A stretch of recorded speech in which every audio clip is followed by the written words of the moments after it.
Quand vous parlez de l'islam, je ne sais pas si vous vous mettez à la place des Français de confession musulmane qui sont au nombre à peu près de 6 millions dans notre pays, 6 à 7 millions aujourd'hui, qui pour beaucoup sont des fonctionnaires de police qui servent à la République, des enseignants qui servent à la République, des médecins, des infirmières, des aides-soignantes qui, dans cette séquence-là, sauvent des vies, plus que à l'accoutumée, si je puis dire, avec le virus, des femmes de ménage, des agents de sécurité, des commerçants, des artisans, des chefs d'entreprise.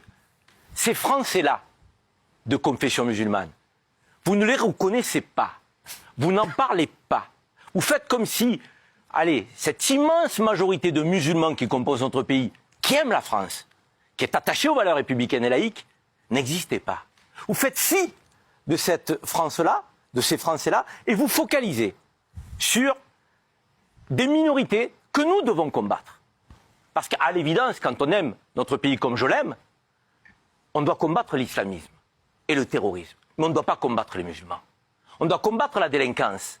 Mais on ne doit pas combattre les jeunes de banlieue ou les habitants de banlieue, en estimant qu'ils sont tous potentiellement des délinquants en puissance. On doit renvoyer les immigrés en situation irrégulière.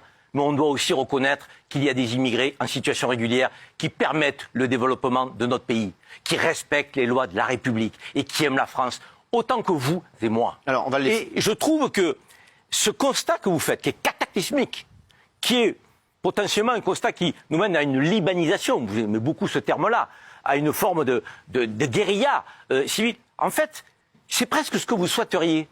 J'ai l'impression que pour servir votre campagne, il faudrait qu'il y ait des actes terroristes ici et là, et vous viendriez vous en plaindre, mais quelque part, ça servirait votre logiciel. Monsieur Zemmour, je pense que la guerre civile, elle n'est pas à nos portes.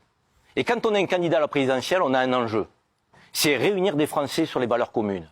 C'est faire en sorte que dans notre pays, l'unité se recrée, parce qu'effectivement, il peut y avoir une désaffection, et j'ai envie de dire une perte de croyance aux valeurs républicaines et laïques. Ça n'est pas mon cas. Moi, je les ai chevillés au corps. Moi, je suis né dans la cité des papes. Je suis un Provençal. Je suis le petit-fils de Fatima et Hélène. Quand je vous entends, je suis effrayé. Je me dis, mais de quelle France me parle-t-il? Alors, laissez-le répondre, Karim. Et je m'appelle Karim. Je n'ai pas changé de prénom. Parce que là encore, définir les Français sous le sceau de leur prénom, c'est presque leur dire, si vous voulez être citoyen français, il faut gommer tout ce que vous êtes, faire preuve d'amnésie, de reniement.